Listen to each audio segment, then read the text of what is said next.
O Trilhas da Democracia de hoje recebe o professor titular de História do Brasil da Universidade Federal Fluminense, Marcelo Badaró. Em discussão, classe trabalhadora, ontem e hoje.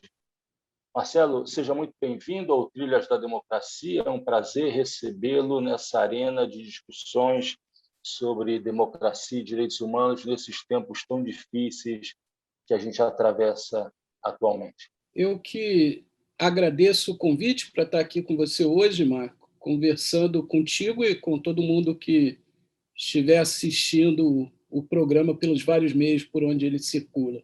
Marcelo, em 2019, você lançou pela editora Boitempo o livro A Classe Trabalhadora, de Marx ao Nosso Tempo. E a tese que você defende, logo no início do livro, é de que a classe trabalhadora continua tendo validade analítica, continua sendo uma categoria analítica para se entender as contradições da sociedade capitalista, e mais do que isso, né, continua tendo uma validade política à medida que ela é um sujeito social, um sujeito histórico fundamental para a superação da sociedade de classes. Mas, ao mesmo tempo, como a própria capa do livro demonstra, né, a opção não foi, na capa do livro, por mostrar um operário de macacão azul, mas sim uma mulher negra, fazendo um trabalho doméstico. A pergunta que eu te faço é: como é possível hoje, do ponto de vista marxista, relacionar essa reflexão sobre a classe, né, a validade tanto analítica como política da classe trabalhadora, com os conceitos de raça e gênero, do ponto de vista analítico, mas também do ponto de vista da organização, né? Então, a pergunta se divide em dois eixos, um analítico e o outro organizacional político. A pergunta abre múltiplas possibilidades de resposta, né? Eu vou começar pela capa, ela foi escolhida, não é aleatória, né? É uma imagem de um artista estadunidense chamado Charles Alston, né, de 1970, e é justamente isso, o título, inclusive, é esse, Mulher Lavando Roupas, né? E é uma mulher negra, é isso que está retratado ali. O livro parte da categoria de análise classe trabalhadora na obra do Marx. Marx e Engels, né? A gente enfatiza a produção do Marx porque ela é mais abrangente, obviamente, mas quando estamos falando do Marx, estamos falando de uma dupla que produziu sobre classe trabalhadora junto. Primeiro a escrever sobre classe trabalhadora foi o Engels, quando escreveu A Situação da Classe Trabalhadora na Inglaterra.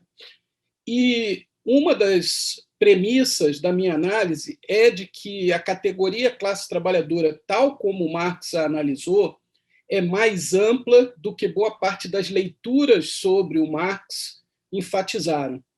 Ou seja, o Marx nunca restringiu a classe trabalhadora a um operariado industrial, fabril, nunca restringiu a classe trabalhadora ao que ele chamava de trabalhador produtivo, aquele que produz mais-valia, que gera lucro diretamente pela sua intervenção na produção capitalista, né? Nunca restringiu a classe trabalhadora a empregados formais, até porque na época dele isso praticamente inexistia, como a gente hoje definiria, né, o contrato formal de trabalho. Né? Marx nunca restringiu a classe trabalhadora aos setores urbanos dos países de industrialização mais avançada na época dele. Ele conseguia enxergar que o capitalismo subordinava o trabalho ao capital em várias regiões do globo, cada vez mais subordinava o trabalho ao capital e, para além da classe trabalhadora assalariada típica, subordinava também trabalhadores submetidos a relações de trabalho que estavam longe daquilo que era chamado pelo Marx, né, com ironia, de livre relação de assalariamento. Ele falava em livres como pássaros, né, livres para serem explorados. Mas ele dizia que o capitalismo estava submetendo a dinâmica da expansão do capital também trabalhadores envolvidos em relações de trabalho compulsórias. Um bom exemplo é a escravidão no sul dos Estados Unidos. Marx deu muita atenção na sua obra, e isso está no prefácio do Capital, isso está no interior do livro 1 do Capital, isso está em toda a dinâmica do debate político da Internacional, da primeira Internacional, quando ela foi fundada. Marx coloca isso no manifesto inaugural da Internacional e, principalmente, nos seus textos jornalísticos. Marx deu muita ênfase à guerra civil nos Estados Unidos, chamando atenção para o fato de que o principal conflito social daquela quadra do século XIX, nos anos 1860, que é quando ele está terminando de escrever o primeiro livro do Capital, o principal conflito social era a luta contra a escravidão que se dava no sul dos Estados Unidos de uma forma militar, através da guerra civil. Mas Marx, inclusive, achava que a guerra civil podia adquirir conotações revolucionárias quando os trabalhadores escravizados do sul fossem armados, ou mesmo os libertos que viviam no norte, fossem armados para compor os exércitos, as forças militares da União. Isso efetivamente aconteceu e foi decisivo para o fim da guerra. Quando o governo central declara a abolição da escravidão, a guerra muda de rumos. E a Internacional, com a pena do Marx, congratula-se com Lincoln por ter dado esse passo em direção à libertação dos trabalhadores escravizados, das trabalhadoras escravizadas do sul dos Estados Unidos. Então, essa era uma questão que já estava colocada na época do Marx, assim como já estava colocada a questão da exploração das mulheres associada ao que a gente hoje chamaria de opressão de gênero. Desde os anos 1840, quando Marx comenta escritos de um inspetor de polícia francês, o que hoje é um livro, mas foi editado como uma tradução do Marx em alemão sobre o suicídio, ele já tinha um olhar muito atento à questão da opressão de gênero. E isso vai atravessar o Manifesto Comunista, e os que estudam os cadernos que o Marx escrevia nas suas pesquisas já no final da vida mostram que nesses cadernos, que são chamados às vezes de cadernos etnográficos, há uma preocupação muito grande com as relações entre homens e mulheres ao longo da história das sociedades humanas, algo que o Engels, lendo os cadernos do Marx, mas tendo uma interpretação própria, vai aproveitar na discussão do livro dele, A Origem do Estado, da Propriedade Privada, da Família.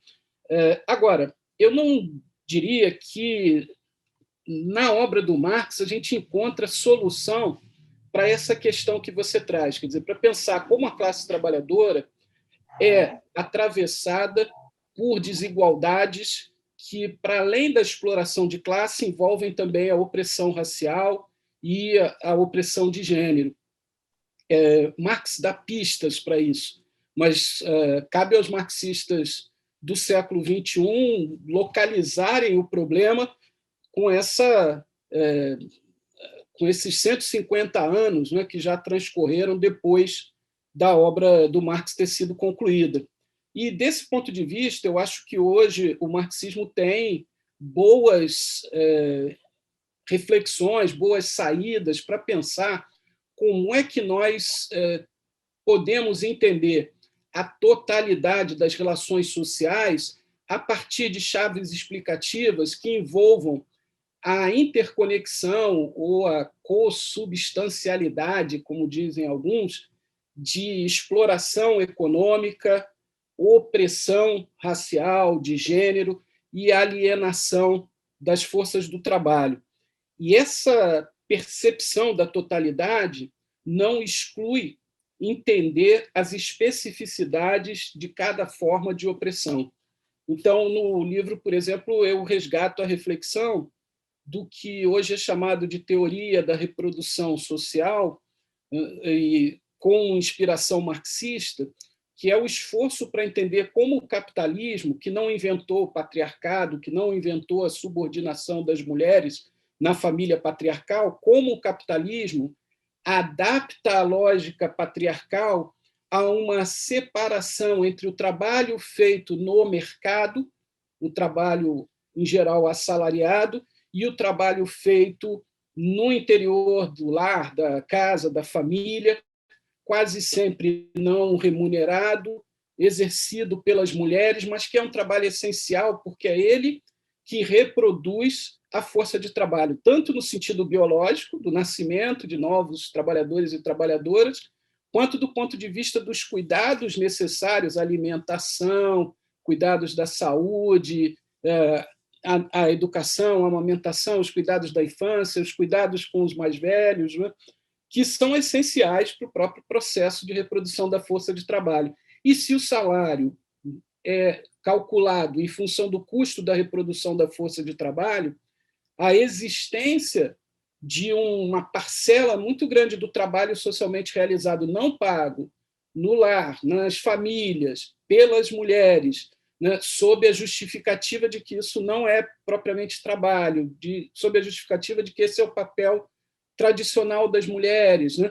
Isso é, do ponto de vista da economia capitalista, uma economia de escala absurda. Mas isso se reflete também no mercado, com os salários mais baixos das mulheres que estão no mercado de trabalho, com ocupações, né, que são associadas a determinados papéis de gênero, todas aquelas ocupações relacionadas ao cuidado, saúde, educação, mais associadas ao trabalho feminino, e o trabalho feminino sempre menos remunerado, com remunerações menores do que o trabalho masculino.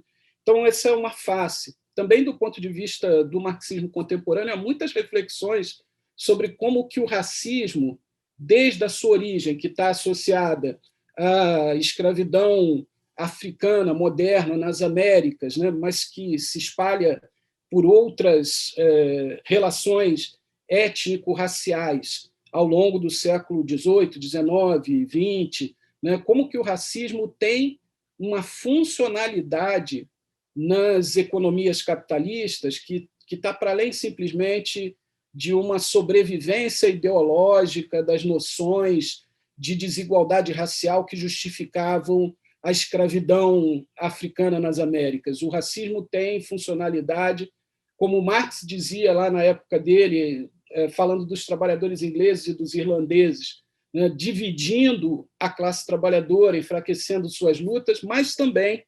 organizando a desigualdade no mercado de trabalho, né, organizando no sentido de justificando que certos setores vão ter os trabalhos pior remunerados, os trabalhos menos qualificados, como se diz no mercado de trabalho, e outros setores terão, né, os trabalhos mais qualificados, melhor remunerados. Então, acho que o desafio do marxismo hoje é reconectar essas pontas da exploração, da opressão, da alienação e perceber a classe trabalhadora na sua amplitude e também, né, nas suas desigualdades internas, na forma como os preconceitos, as opressões atravessam a classe trabalhadora.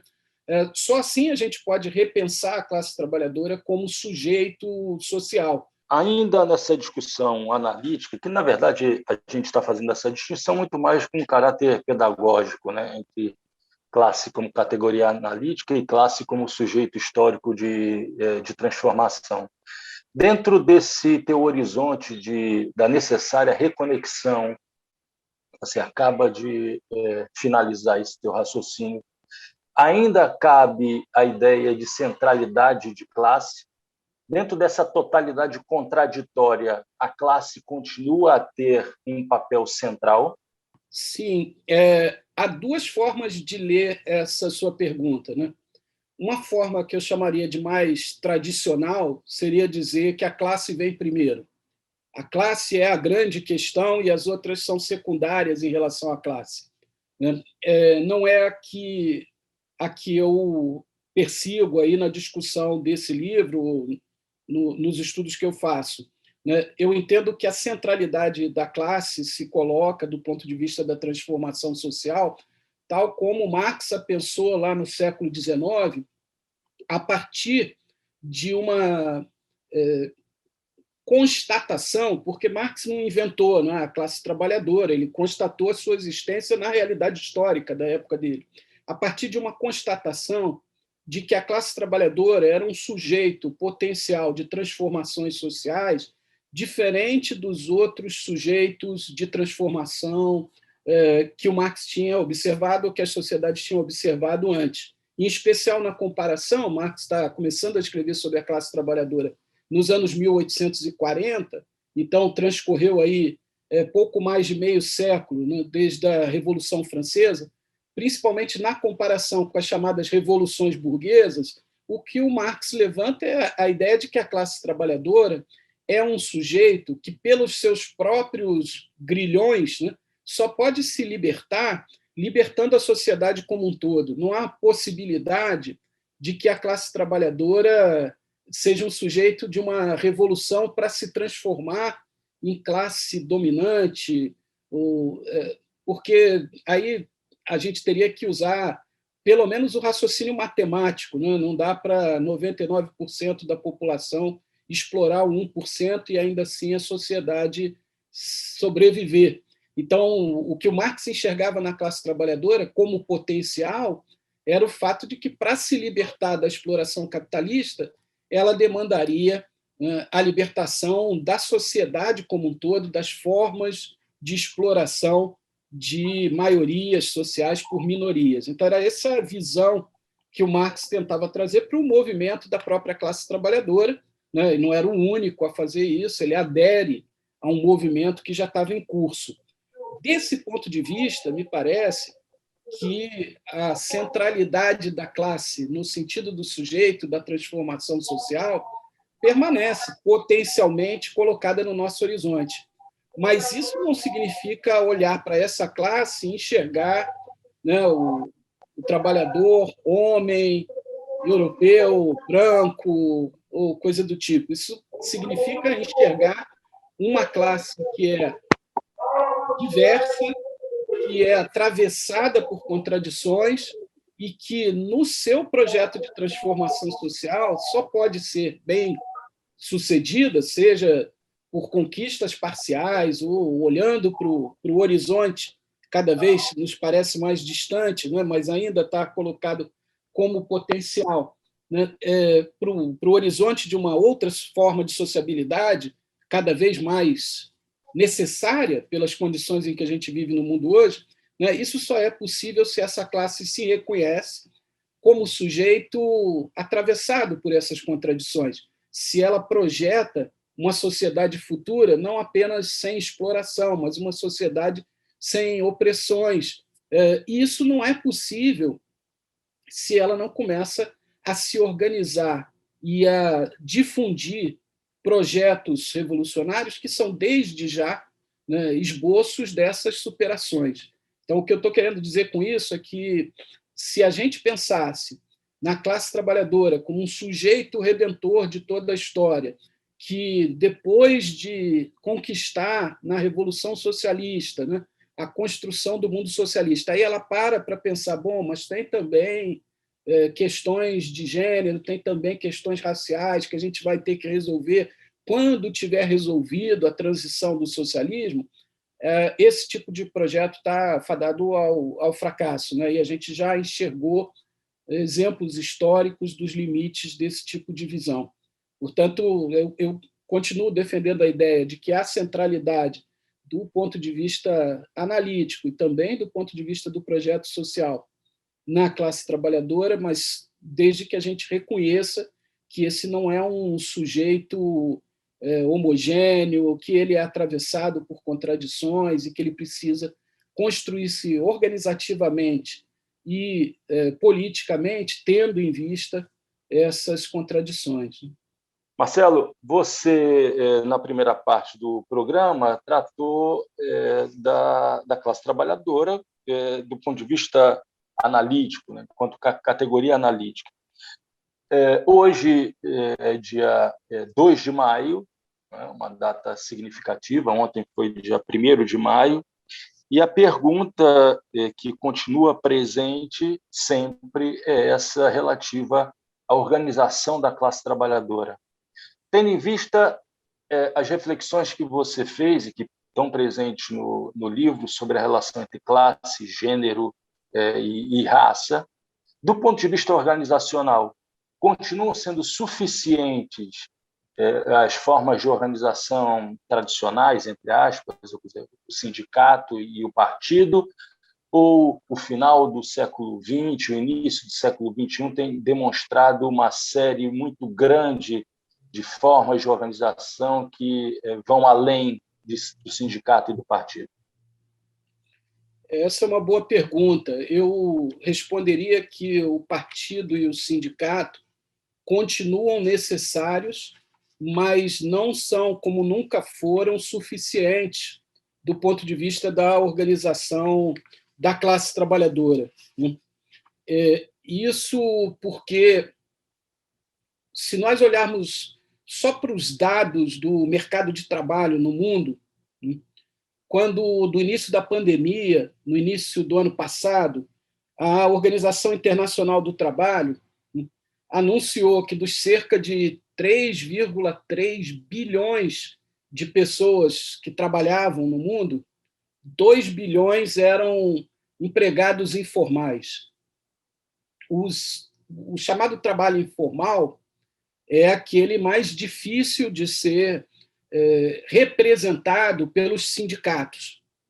Os sindicatos têm um papel quase sempre associado à contratação coletiva, às regras legais de regulação do mercado de trabalho, defender os interesses dos trabalhadores associados aos sindicatos, né, em relação a essas regras da contratação coletiva e da legislação trabalhista. Eles não conseguem representar o conjunto da classe trabalhadora, especialmente se a maioria dos trabalhadores, né, estão justamente à margem dessa legalidade, à margem desses direitos trabalhistas. Né? Então, desse ponto de vista, é preciso lembrar que as lutas da classe trabalhadora sempre foram mais fortes quando envolveram para além dos sindicatos, nunca deixando eles para trás, porque a luta sindical ela se recoloca. Veja, os setores mais precarizados da classe trabalhadora hoje, né, eles caminham na direção da organização de tipo sindical. Dá um exemplo aqui no Brasil, e durante a pandemia a visibilidade desse setor foi maior, os entregadores de aplicativos, né? Esse setor que hoje se usa a expressão uberizado da classe trabalhadora, que é tratado pelas empresas de aplicativo como autônomos, que recebe por tarefa, né, por entrega, como recebiam por tarefa trabalhadores lá no século XIX, que buscam reconhecimento de direitos e, para isso, se organizam. No ano passado, a gente viu o break dos apps, né, uma tentativa de greve nacional de entregadores de aplicativos, outros se anuncia hoje, se anuncia para agora. Né? Esse é um movimento que a gente já viu acontecer em outros momentos, que gerou mais organização e uma certa institucionalização sindical dessa organização. Isso já ocorre em alguns estados do Brasil com os motoristas de aplicativo, Uber, etc. Isso aconteceu em outras partes do mundo, né, inclusive levando a reconhecimento via legislativo ou via judiciário desses trabalhadores como empregados das empresas por aplicativos, com seus direitos trabalhistas. Então, esse movimento em direção aos sindicatos, ele se recoloca, né, permanentemente. Mas, diante da informalidade, das desigualdades que atravessam a própria classe trabalhadora, não vai ser só o sindicato que pode levar adiante as demandas mais básicas, né, dessa classe trabalhadora. E é interessante perceber que, nos últimos tempos, se a força dos sindicatos parece ter declinado, outros movimentos, especialmente aqueles de base territorial, ganharam maior espaço. Estou falando, por exemplo, de movimentos por moradia, como é o caso do MTST, que cresceu em expressão política e social no Brasil nos últimos anos. Estou falando de movimentos de moradores de periferias e favelas das grandes cidades brasileiras que se organizaram para lutar contra a violência policial, que se organizaram durante a pandemia agora para garantir alimentação, cuidados com a saúde nessas regiões periféricas, né, e que tiveram um protagonismo no pouco que a gente teve de mobilização social no ano passado, no meio da pandemia, naqueles atos antirracistas,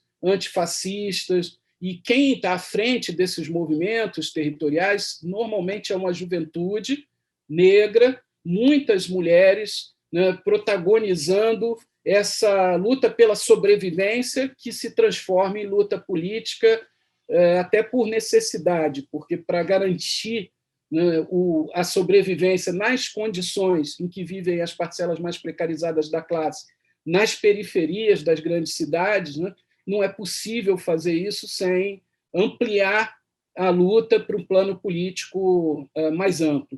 E, nesse sentido, então, eu entendo que o movimento social, no sentido amplo, vai além do movimento sindical.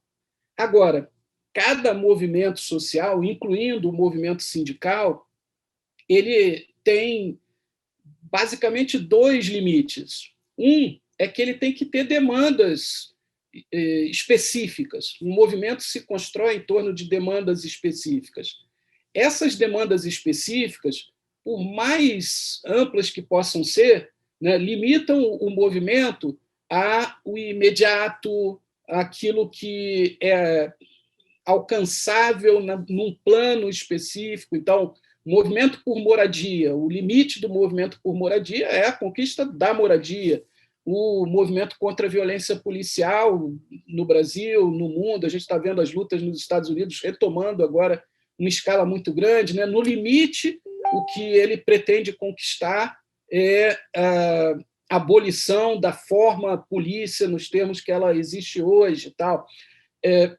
O que unifica essas lutas na direção da transformação social mais global, né? O que unifica essas lutas, o que pode unificar essas lutas, é um projeto de classe, um entendimento das contradições sociais como contradições que atravessam a sociedade como um todo e não apenas na questão da moradia, na questão da exploração salarial, na questão da opressão do Estado via violência policial.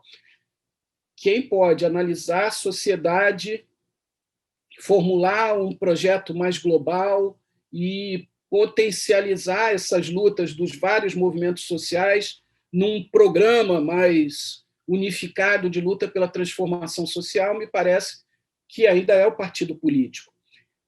A forma partido político foi muito desgastada ao longo do século XX, né, principalmente porque a classe trabalhadora, que inventou, em grande medida, essa forma, porque o que se chamava de partido político até o século XIX era algo muito distinto do que a gente conhece hoje, né, com uma organização, filiação, contribuição de quem é filiado, organização no plano local, regional, nacional e tal. Isso foi a classe trabalhadora que inventou, em grande medida, né? Os partidos tradicionais da classe dominante eram muito mais confrarias por adesão e não organizações de massa, né? Mas essas organizações se perderam muitas vezes nas teias da estrutura do Estado capitalista, do Estado burguês, e o desgaste do modelo partido político, mesmo junto à classe trabalhadora, também foi muito grande. Então, dizer que o partido é necessário não significa dizer que as experiências históricas que a gente teve com os partidos políticos estão suficientes. Não, eles precisam se reinventar. E eles precisam se reinventar justamente percebendo como a sua única saída é ter uma mirada, ter um olhar capaz de abarcar reivindicações de movimentos os mais variados, movimentos territoriais, movimentos contra o racismo, movimentos de mulheres, a força do feminismo nos últimos anos, né? O movimento sindical que se recoloca sempre. Então, eu acho que é esse o desafio que está colocado para os partidos políticos, né? Fugirem à prisão que o Estado, né? A institucionalidade de um Estado que foi desenhado não para a classe trabalhadora, mas para o exercício da dominação de classes, das classes dominantes, fugir das armadilhas que essa institucionalidade coloca e reinventar sempre o projeto de superação da ordem social. Acho que esse é um desafio que continua presente para os partidos, para os sindicatos e para o movimento como um todo, que vai muito além deles. Marcelo, uma última pergunta. A Classe Trabalhadora de Marx ao Nosso Tempo foi publicado em 2019, ou seja, num período pré-pandemia da Covid-19. Se ele fosse escrito hoje, ou melhor, se você pudesse acrescentar um pós-fácil a esse livro de 2019, nesses tempos de pandemia e de pandemônio também, quais seriam as linhas mestras? Eu penso, Marco, que eu destacaria pelo menos 3 elementos. Um elemento é o fato de que a pandemia acelera, ela não cria, mas ela acelera um processo de concentração de riqueza que confirma, em grande medida, aquilo que o Marx dizia lá no capítulo 23, nas traduções, né, brasileiras do livro 1 do Capital, quando ele falava da lei geral da acumulação capitalista. Né? Lá no capítulo 23, o Marx dizia que quanto maior a riqueza social, né, o capital em circulação, em acumulação, né, em funcionamento, quanto maior é o ritmo do seu crescimento, mais cresce o proletariado, quer dizer, mais gente é subordinada às relações de trabalho capitalistas. E isso se confirma no mundo hoje, né? Como eu falei, a gente tem 3,3 bilhões de pessoas, né, que compõem a força de trabalho mundial. E esses saltos, assim, nas últimas décadas, têm sido de 1 bilhão a mais a cada 15, 20 anos. Mas o Marx também dizia o seguinte: pela própria lógica da concentração e da centralização de capitais, pela concorrência entre os capitais, pela dinâmica, né, da acumulação, concentrar cada vez mais investimentos no que ele chamava de trabalho morto ou capital fixo, quer dizer, propriedades, equipamentos, máquinas e tal, e menos espaço relativo existir para o trabalho vivo, né, para o capital variável, ou seja, para a força de trabalho. Né? Por conta disso, embora o proletariado aumente, aumenta também, no mesmo ritmo, né, aquelas parcelas do proletariado que o Marx chamava de exército industrial de reserva, ou, né, superpopulação relativa. E, dentro desse exército industrial de reserva, desempregados, subempregados, empregados de forma muito precária, né, a parcela daqueles que vivem a miséria absoluta, né, ela também é muito grande.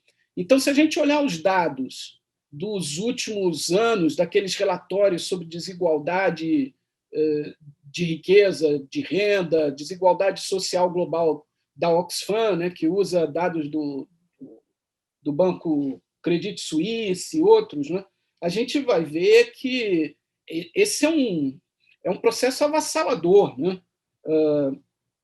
Os 2.000 e poucos bilionários do mundo, segundo o relatório de 2020 da Oxfam, tinham mais riqueza do que 4,6 bilhões de pessoas, ou seja, cerca de 60% da população mundial.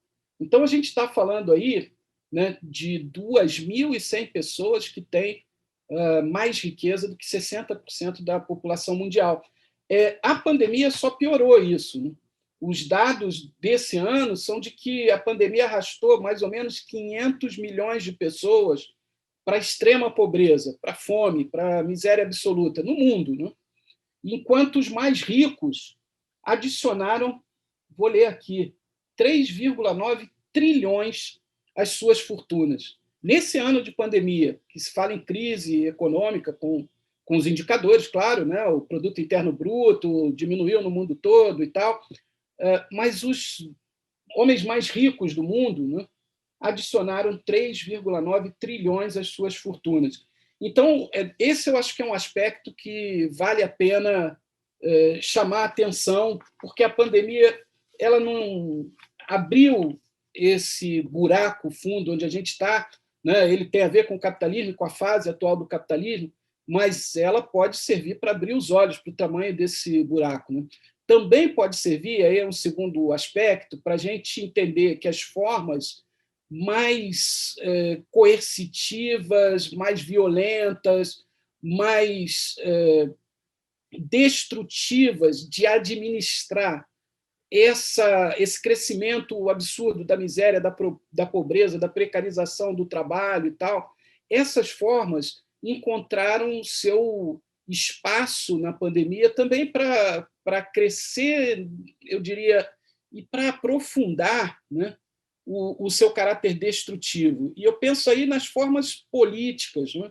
Nós vivemos num país, no Brasil, em que o Estado teve um papel fundamental, não por incompetência, não por qualquer elemento aleatório, mas o Estado, especialmente estou falando aqui do governo federal, né, teve um papel fundamental em aprofundar o drama da pandemia, tanto do ponto de vista sanitário, das mortes, quanto do ponto de vista social, né, tendo em vista que a gente viveu aí alguns meses de um auxílio emergencial que garantiu a vida, né? Não foi condições dignas de vida, mas garantiu a vida para cerca de 60 milhões de brasileiras e brasileiros, e isso durou pouco tempo, e agora, quando retoma, por um número mais limitado ainda de meses, retoma num valor muito pequeno, né? Incapaz de garantir o mínimo, aí, uma cesta básica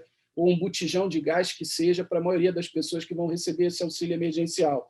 E já está mais do que documentado como todas as medidas do governo foram tomadas na direção de deixar o vírus, né, correr solto e contaminar o máximo de pessoas possível. Desse ponto de vista, a capacidade, né, de uma gestão violenta, exterminista, que a gente poderia dizer, né? Ou como está mais visível no discurso político, genocida, né? De interferir na vida das pessoas, né? E administrar pela morte essa ampliação do exército industrial de reserva, da superpopulação relativa, né? Ela não deve passar, essa capacidade violenta, não deve passar para a gente como um acidente, como uma incompetência, é uma opção política consciente. Eu chamaria atenção para isso num pós-fácil. E, por fim, o outro alerta que a pandemia nos traz, e que no livro eu não relacionei a questão da classe trabalhadora, mas a gente poderia relacionar, e relacionar especialmente a dinâmica da expansão do capital, né, da própria destrutividade do capital, não só no mercado de trabalho, nas condições sociais, na desigualdade, mas do ponto de vista do meio ambiente, do ponto de vista da tragédia climática que a gente já enfrenta, porque a pandemia é uma face da crise ambiental, né? A migração, que os cientistas avaliam pode ser cada vez mais frequente, né? Já tem sido nos últimos anos. O coronavírus foi uma migração de vírus que estão em animais silvestres, em animais de florestas, para humanos, que eles ainda não conseguiram rastrear totalmente como ela foi feita, mas SARS, MERS, são outras formas, né, de vírus que migraram para humanos e não adquiriram essa característica pandêmica do coronavírus. Mas é uma face da expansão do agronegócio predatória, destruindo florestas, é uma face da expansão desenfreada, né, do capitalismo por regiões do globo que antes eram minimamente preservadas. Então, desse ponto de vista, a destruição da natureza, o aquecimento climático, as pandemias cada vez mais frequentes associadas a essa expansão do agronegócio, né? Esse eu acho que é um outro elemento, porque ele coloca em questão não apenas a exploração, as opressões, ele coloca em questão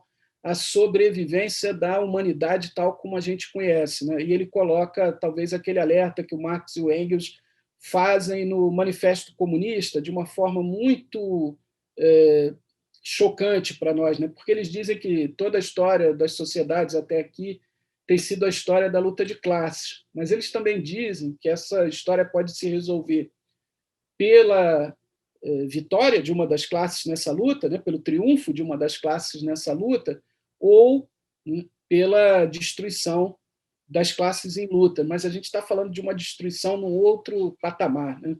E eu acho que isso seria um terceiro elemento que eu agregaria a um pós-fácil, a discussão sobre a destruição do planeta, ou pelo menos da vida humana no planeta, como a gente a conhece, está colocada e a pandemia chama a atenção de forma chocante para isso. Acho que seriam esses 3 elementos que eu destacaria. Então, nós aguardamos ansiosos a publicação de uma nova edição do livro com esse pós-fácil. Vou incorporar a sua ideia aqui agora ao meu planejamento. Marcelo, muito obrigado por essa entrevista nesse dia 2 de maio, em que acabamos de recordar essa data tão importante para as lutas da classe trabalhadora no Brasil e em todo o mundo. E o Trilhas da Democracia volta na próxima semana, sempre debatendo a democracia e os direitos humanos. Até lá.